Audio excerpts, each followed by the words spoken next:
तो हम लोग अपना नया चैप्टर शुरू करने जा रहे हैं ज्योग्राफी का। और जैसे मैंने थोड़ी सी गाइडलाइंस तुम्हें ऑलरेडी दी कि ये चैप्टर हमारा काफ़ी सारी क्लासेस में चलेगा। काफ़ी सारी क्लासेस में चलेगा का मतलब ये नहीं है कि चैप्टर मुश्किल है, चैप्टर इजी ही है, पर मैं बहुत ज़्यादा कोशिश करूँगा कि तुम्हें विजुअलाइज करके ये चैप्टर पढ़ाने की कोशिश करूँ, काफ़ी सुंदर सुंदर फोटोज़ का इस्तेमाल करके, एनिमेशंस का इस्तेमाल करके। साथ ही साथ मैं तुम्हें इस चैप्टर में काफ़ी ऐसी चीज़ें भी बताऊँगा जो कि एनसीईआरटी में गिवन नहीं है। जैसे जो हम आज की क्लास पूरी पढ़ेंगे, आज की पूरी क्लास एनसीईआरटी में है ही नहीं, लेकिन बिना उन चीज़ों को पढ़े अगर हम डायरेक्टली जंप करेंगे माउंटेन्स पे, प्लेट्यूज पे, तो ये समझना नेक्स्ट टू इम्पॉसिबल है कि इनकी फॉर्मेशन हुई कैसे, ये चल क्या रहा है। ठीक है, इस वजह से ये मैं अपनी रिस्पॉन्सिबिलिटी समझता हूँ तुम्हारे को अच्छे से इसका बैकग्राउंड देना। ठीक है, इसी के साथ हम लोग अपना physical features of India chapter शुरू करने जा रहे हैं। उससे पहले जैसा कि हमने नॉर्मल बातें करी कि इंडिया एक बहुत ही डाइवर्स देश है, एक बहुत ही रिच देश है, एक बहुत ही बड़ा देश है। ठीक है, और ऐसे बहुत ही कम देश है इंडिया जैसे, जहाँ पर हमारे को डेजर्ट्स भी देखने को मिलते हैं, माउंटेन्स भी देखने को मिलते हैं, प्लेन्स भी देखने को मिलते हैं, प्लेट्यू भी देखने को मिलते हैं, आइलैंड भी देखने को मिलते हैं। ठीक है, तो इतने सारे फिजिकल लैंडफॉर्म्स जो हैं वो हमारे को इंडिया में देखने को मिलते हैं, जो कि एक बहुत ही कमाल की बात है, एक बहुत ही रेयर बात है, एक बहुत ही प्रिविलेज वाली बात है, बड़ी खुशी वाली बात है कि हमारे ही देश के अंदर इतने सारे टाइप की चीज़ें देखने को हमारे को मिलती हैं। ठीक है, और एक और कमाल की बात जो हमें समझनी है कि इन सब लैंडफॉर्म्स के बनने का जो बेसिक चीज़ है वो है रॉक्स। कौन है? रॉक्स। की इन सब की शुरुआत हुई है पत्थरों से। किससे? पत्थरों से। ठीक है, तो all our needs are fulfilled due to different physical features. For example mountains जो हैं they are considered main source of pure water, वहाँ से रिवर्स ओरिजिनेट होती हैं। प्लेट्यूज जो है वहाँ से हमारे को बहुत ज़्यादा रिच मिनरल्स मिलते हैं। ठीक है, इग्नस, मेटामॉर्फिक रॉक्स वगैरह उन सब से।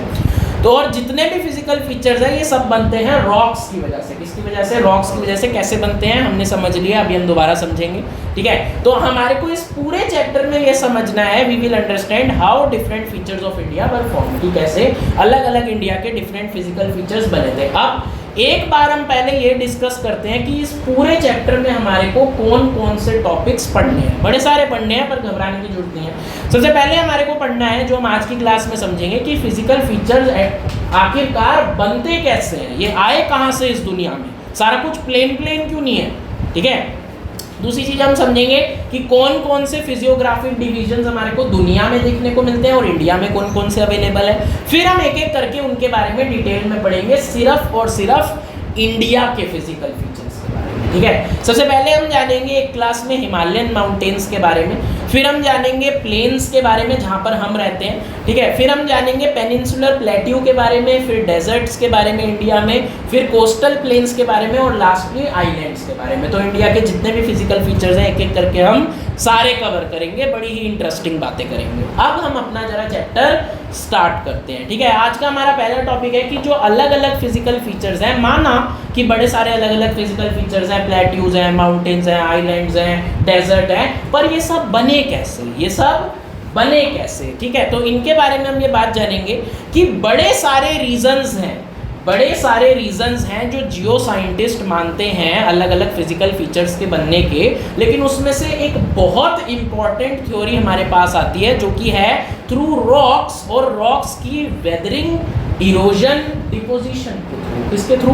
Weathering, erosion, deposition. ऑलरेडी तुम लोग जानते हो ये क्या होता है, अभी हम डिटेल में फिर समझेंगे। देखो, there are many reasons for the formation of different physical features.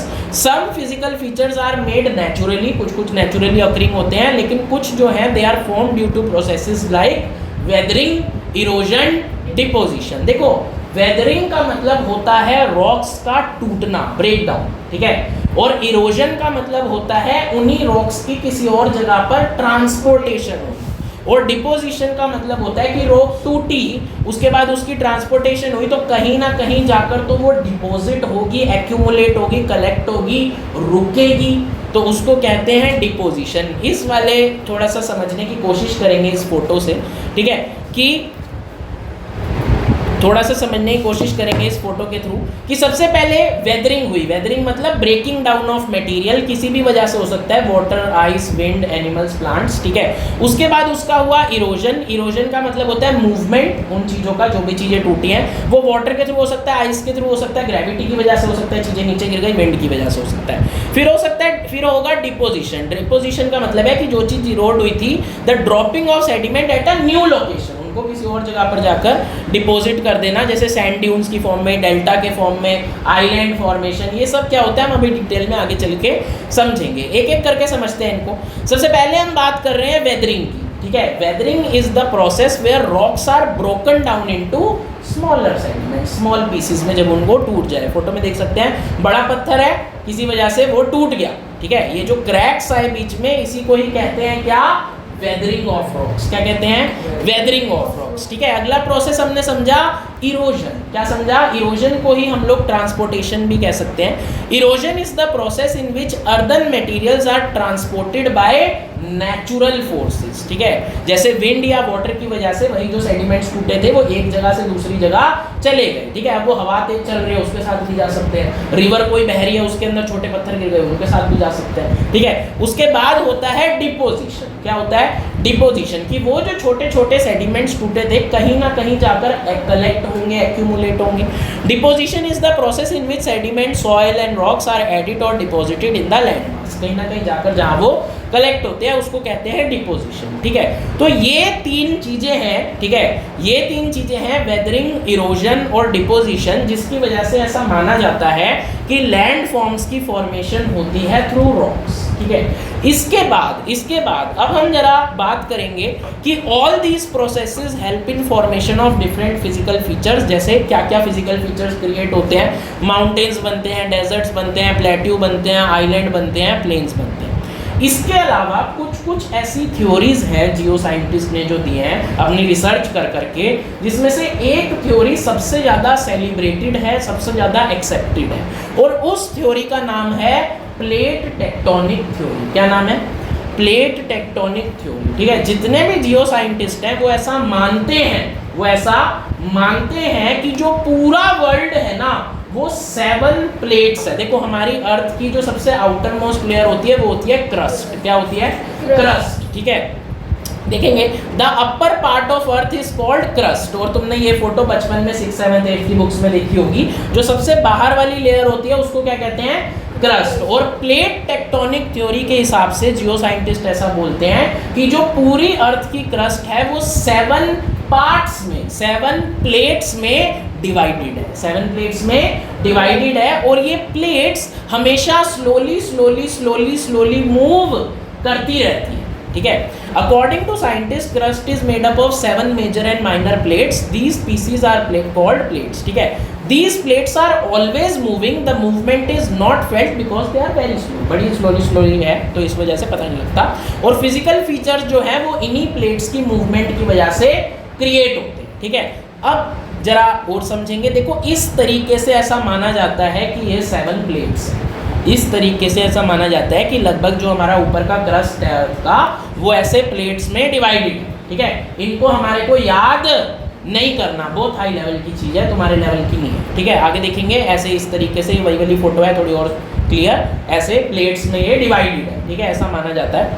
अब क्या है, ये जो प्लेट्स है, ठीक है, टुकड़े हैं, तो ये आपस में मूवमेंट करते हैं, मूव करते रहते हैं। तो ये बेसिकली 3 तरीके की मूवमेंट कर सकते हैं। कितने तरीके की, 3 तरीके की मूवमेंट कर सकते हैं। तुम सोच के भी देखो तो यही होगा, या तो 2 प्लेट्स एक दूसरे के करीब आएंगी, ऑन एंड ऑन, ठीक है, एक दूसरे के फेस टू फेस आएंगी, उसको जब ये सामने सामने आती हैं तो उस मूवमेंट को कहते हैं कन्वर्जेंट मूवमेंट। क्या कहते हैं, बीच वाली कन्वर्जेंट मूवमेंट, जब 2 प्लेट्स एक दूसरे के आमने सामने आती हैं, ठीक है, एक दूसरे की तरफ आगे बढ़ती हैं, टकराती हैं, तो उसको क्या कहते हैं, कन्वर्जेंट मूवमेंट। एक ये हो सकता है कि प्लेट्स एक दूसरे से दूर जा रही है, उसको कहते हैं डाइवर्जेंट मूवमेंट। अरे 2 roads डाइवर्ज्ड in a yellow would, diverge मतलब दूर जाना, बात समझ में आ रही है, रोड नॉट टेकन में पढ़ा है ना, तो उसी तरीके से ये हो गया डाइवर्जेंट मूवमेंट, एक दूसरे से दूर जाना। या फिर हो सकता है ये ब्रश पास्ट करें, थर्ड मूवमेंट क्या है, ब्रश पास मतलब बिल्कुल टकरा के निकले, ठीक है, जैसे एक गाड़ी दूसरी गाड़ी है और बिल्कुल ऐसे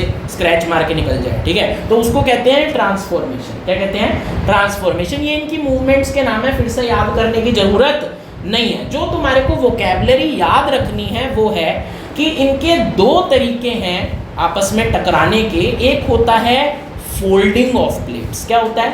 folding of plates. Folding of plates में क्या होता है कि दो प्लेट्स हैं वो एक दूसरे के आमने सामने आ रही थी। आमने सामने आ रही थी का मतलब वो कर रही थी कन्वर्जेंट मूवमेंट, और कन्वर्जेंट मूवमेंट में जब वो टकराई तो उन्होंने दोनों ऊपर हो गई, ठीक है। ये जैसे इस फोटो में देख सकते हो कि दोनों आपस में टकराई और एक ट्रायंगुलर शेप बन गई, एक माउंटेनियस शेप बन गई। इसको कहते हैं फोल्डिंग ऑफ प्लेट्स, जब टेक्टोनिक प्लेट्स कोलाइड करें और माउंटेन्स फॉर्म करें। क्या फॉर्म करें? माउंटेन्स बनाएं, ठीक है। एक और मूवमेंट जो हमें याद रखनी है वो है फोल्डिंग ऑफ प्लेट्स। क्या होती है?